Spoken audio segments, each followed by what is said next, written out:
Karen's face twisted in shock, her designer-clad arms stiff as Officer Martinez reached for her wrists. The authoritative snap of handcuffs clicking open sent a ripple through the crowd, murmurs of approval and disbelief mixing in the charged air. But Karen wasn't ready to surrender her illusion of control. "You can't be serious," she shrieked, yanking her arms away. "I was defending myself. That man is dangerous." Daniel remained still, his expression unreadable, but his hands gripped the edge of the bench, knuckles taut beneath weathered skin. He had been accused before, shoved aside, ignored, dismissed, but this was different. This time, the tide was shifting and Karen could feel it slipping from her grasp. Officer Reynolds, his tone steady but firm, stepped between them. "Ma'am, we just watched you put your hands on him. You instigated this entire situation. That is assault." Karen let out a sharp, incredulous laugh. "Oh, please. Since when does the word of a homeless bum carry more weight than mine?" A fresh wave of murmurs rolled through the bystanders. People shifted uncomfortably, but no one spoke in her defense.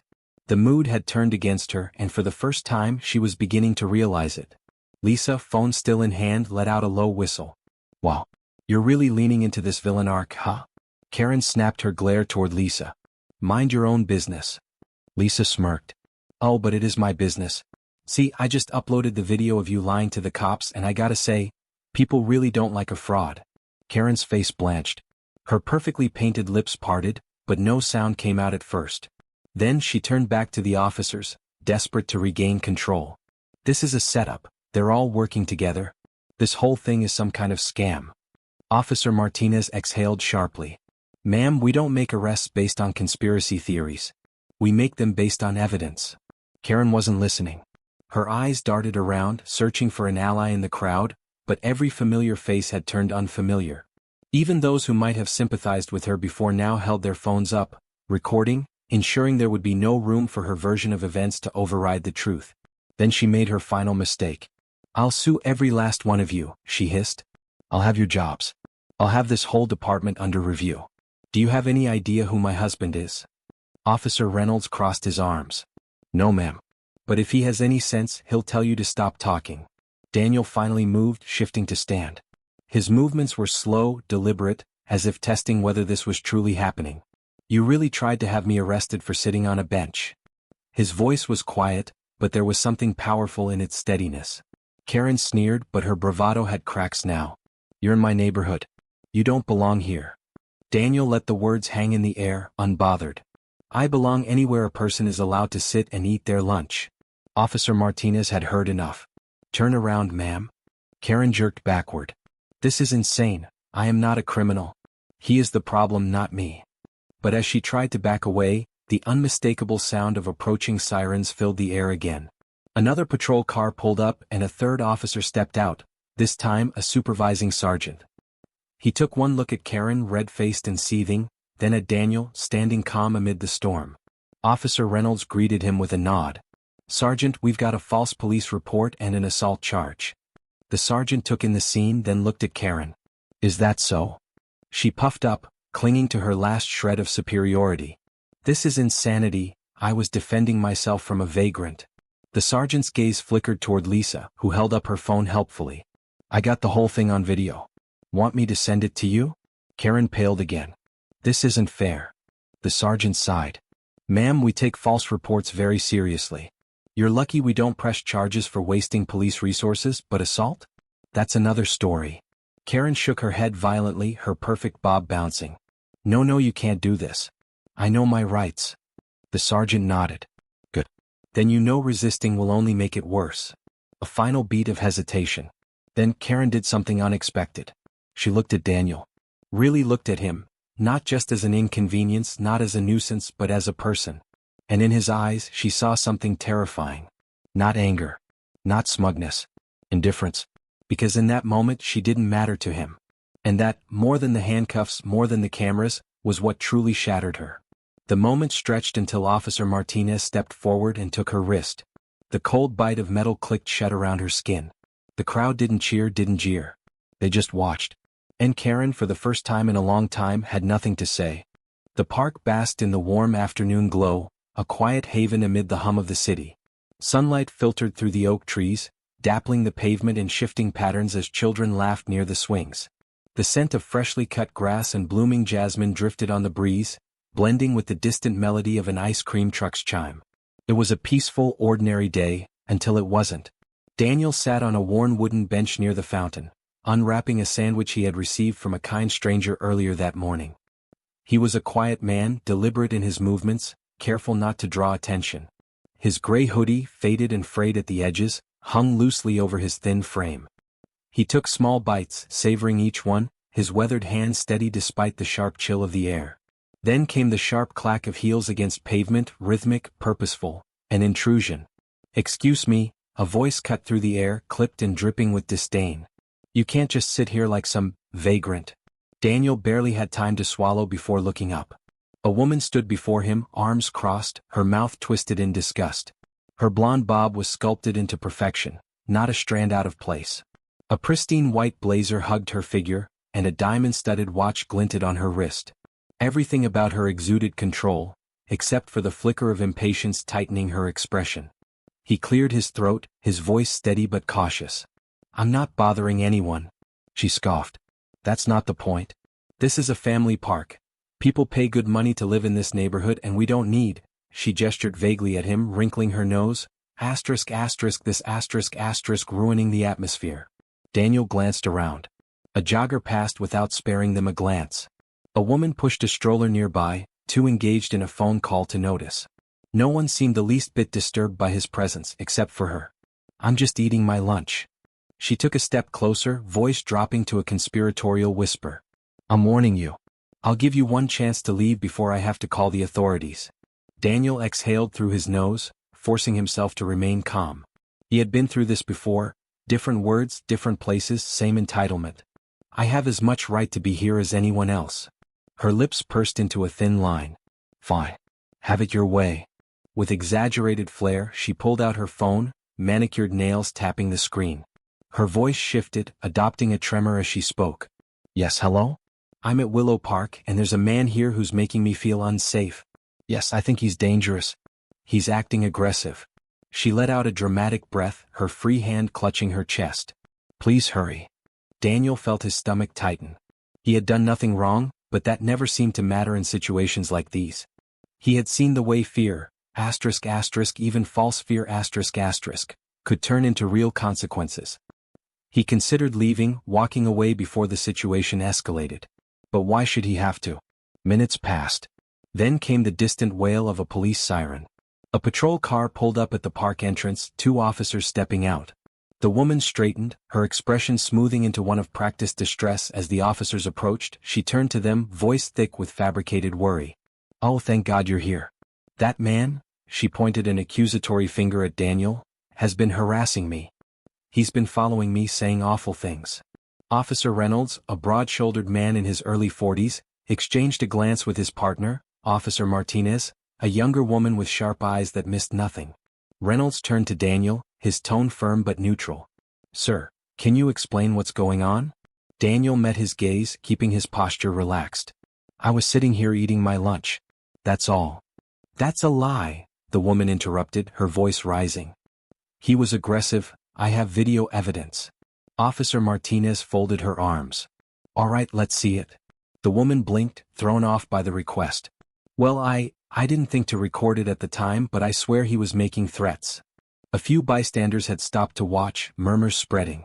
Daniel remained still, his heartbeat steady but alert. "I didn't threaten anyone," he said simply. Reynolds studied both of them. "Ma'am, do you have any actual proof of what you're claiming?" The woman's confidence faltered for a fraction of a second before she doubled down. He should be the one proving he belongs here. I mean, look at him. Do you even know if he's dangerous?" There was a pause, small but enough. Enough for the atmosphere to shift. Enough for the gathered crowd to sense something was off. Then a voice cut through the tension. "I do." A woman stepped forward from the sidelines, phone in hand. She wore a casual hoodie and jeans, her hair tied back. "My name is Lisa and I was filming the whole thing," she said, holding up her screen. "I think you'll want to see this." The woman's face paled as Officer Martinez took the phone and pressed play. The video showed everything. Daniel sitting quietly. The woman marching up, instigating the confrontation, her exaggerated phone call. Her smug expression when she thought no one was watching. Karen's breath hitched. That's not fair. She probably edited that video. Officer Martinez didn't even look up. Ma'am, we can tell when a video is manipulated. This looks pretty clear-cut to me. Reynolds turned back to Daniel, his tone less formal now. Sir, I apologize for the inconvenience. It looks like you've done nothing wrong. Daniel gave a small nod, exhaustion settling into his bones. He had known how this would go the moment she had opened her mouth, but that didn't make it any less tiring. But the woman wasn't done. You're just going to let him stay here? She snapped. You don't know who he is. A new voice chimed in, an older man, leaning on a cane near the park's entrance. I do. The woman turned sharply. The man took a step closer, his lined face calm but firm. His name's Daniel. He's been coming here for years, helps clean up the benches, picks up trash. He's never caused anyone trouble. A murmur passed through the gathered crowd. The officers exchanged another glance. The weight of the moment settled. Karen's fingers clenched around the handle of her designer bag. This is ridiculous. I pay property taxes for this neighborhood. I have a right to feel safe. Officer Reynolds exhaled, patience wearing thin. Ma'am, you made a false police report. You wasted our time. That is a crime.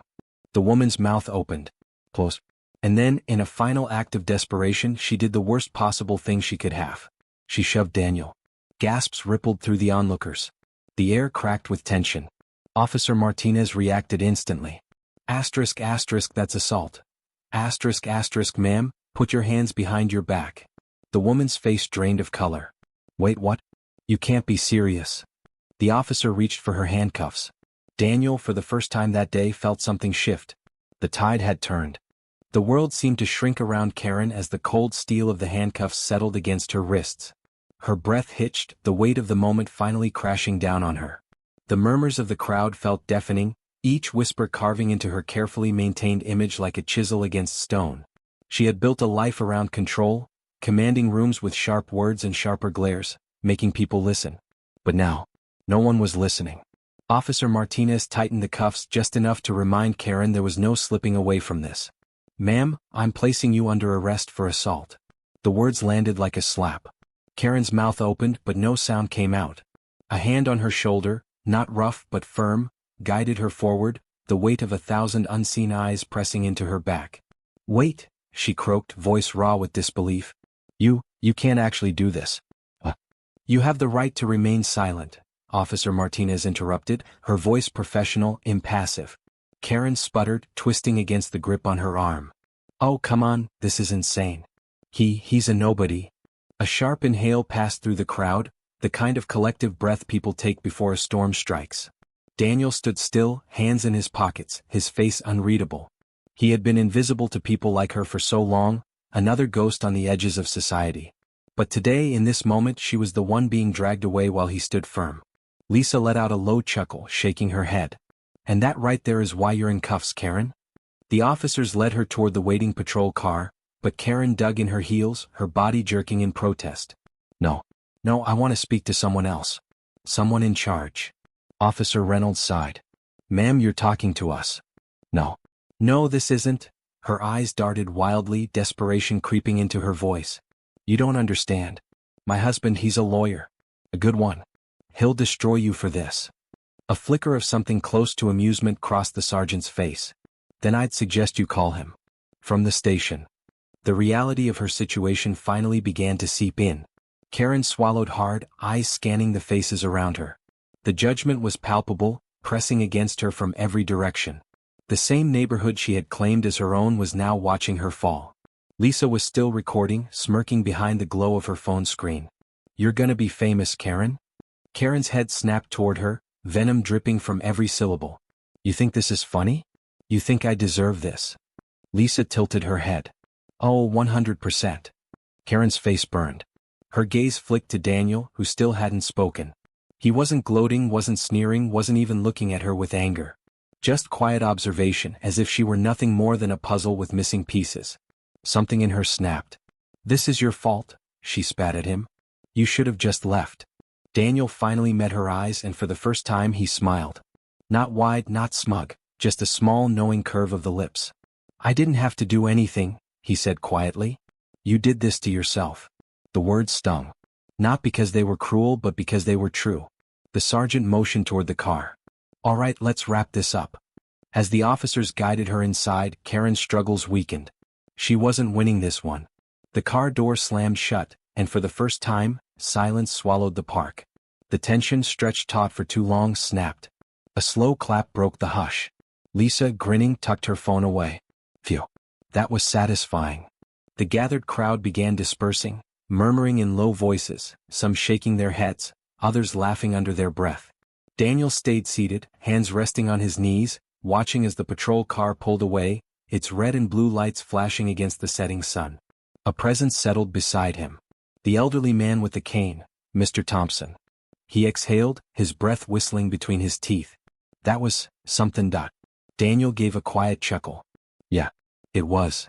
Mr. Thompson studied him for a moment. You all right, son? Daniel turned, his expression unreadable for a long moment. And then, slowly he nodded. For the first time in years he actually was. The hum of the city had returned to normal. The patrol car was gone, swallowed by the streets, leaving only the whispers of those who had watched it leave. The air in the park felt lighter now, as if something rotten had finally been cleared away. The sun hung low, spilling gold across the pavement, stretching shadows long and soft. Daniel sat quietly watching the world move around him. He wasn't used to being the center of attention, wasn't used to people caring. Even now, as the bystanders dispersed, some cast lingering glances his way, nods of respect, hesitant smiles. Lisa dropped onto the bench beside him with a dramatic sigh. So, how's it feel to win? Daniel huffed a small laugh, shaking his head. Didn't feel like a game. Lisa smirked. Nah, but if it was? You schooled her. The old man, Mr. Thompson, tapped his cane against the pavement. That woman got what was coming to her. Daniel exhaled, letting the tension finally drain from his shoulders. Yeah, I guess she did. But something about it still felt unreal. He had spent so much of his life being pushed aside, unseen, treated as less. Today, for the first time in a long time, someone had stood up, not just for him but with him. And that was something he hadn't known in years.